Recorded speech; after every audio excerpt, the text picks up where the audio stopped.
नागपुरातील एका खुना प्रकरणाबद्दल जाणून घेणार आहोत। 8 जुलैच्या मध्यरात्री नागपूर शहरातील सदर पोलीस ठाण्याच्या हद्दीतील ताजुद्दीन बाबा दर्ग्याजवळील रोडवर अजय मुरलीधर गाते व 31 वर्षीय तरुणाची निर्गुण हत्या करण्यात आली होती। या प्रकरणी पोलिसांनी तातडीने कारवाई करत आरोपींना अटक केली आहे। अजयने पैसे देण्यास नकार दिल्याने त्याचा राग मनात धरून वस्तीतील काही आरोपींनी हा गुन्हा केला आहे। आरोपी करण यादव, अमन यादव, अखिलेश, अनुप, मुकेश आणि त्यांचे इतर साथीदार यांनी संगनमत करून कट रचला।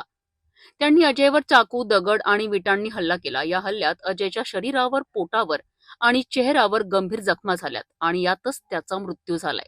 या प्रकरणी 32 वर्षीय फिर्यादी अमित मुरलीधर गाते यांनी सदर पोलीस ठाण्यात तक्रार दाखल केली आहे। सहाय्यक पोलीस निरीक्षक मांढरे यांनी तातडीने दखल घेत आरोपींविरुद्ध गुन्हा दाखल केलाय। पोलिसांनी जलद गतीने तपास सुरू करत आरोपींचा शोध घेतला आणि आरोपी अखिलेश ज्ञानेश्वर कंगाली वय 24 वर्ष व 20 वर्षीय अनुप उर्फ करण जय कणोजिया आणि 19 वर्षीय मुकेश उर्फ अमन चैतू उईके यांना अटक केली आहे। या संदर्भात वरिष्ठ पोलीस निरीक्षक मनीष ठाकरे यांनी माहिती दिली आहे। घटना रात्रीची अशी आहे की एक अजय मुरलीधर गाते याचा रात्री 12:30 ते 1 दरम्यान ताजुद्दीन रोड खदान गोंडोना चौकच्या जवळ याचा काही गुंड लोकांनी त्याचा खून केला।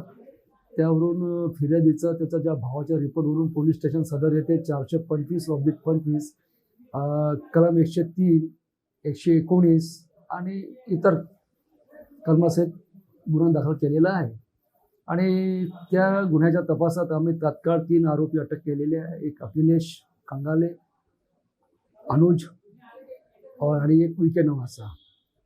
आणि सध्या तपास सुरू असल्याने जी FIR मध्ये सांगितले आहे की काही पैशाचा वाद होता आणि त्या पैशाच्या वादावरून 8 ते 10 लोकांनी त्याला मारलेले आहे।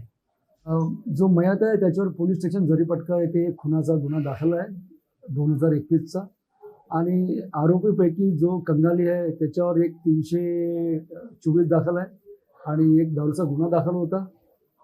त्याला पोलीस स्टेशन सदर यांनी 170 जुने CRPC 151 प्रमाणे अटक केले होते आणि त्याच्यावर 110ची प्रतिबंधक कारवाई करण्यात आलेली होती। एकंदरीत तपासामध्ये आता प्राथमिक तपासामध्ये जो कनोजिया आहे अनुज कनोजिया याचा आणि मृतकचा तेथे वाद झाला आणि त्याचे जे मित्र होते इतर 2 मग त्यांनी त्यांच्यावर असॉल्ट केला।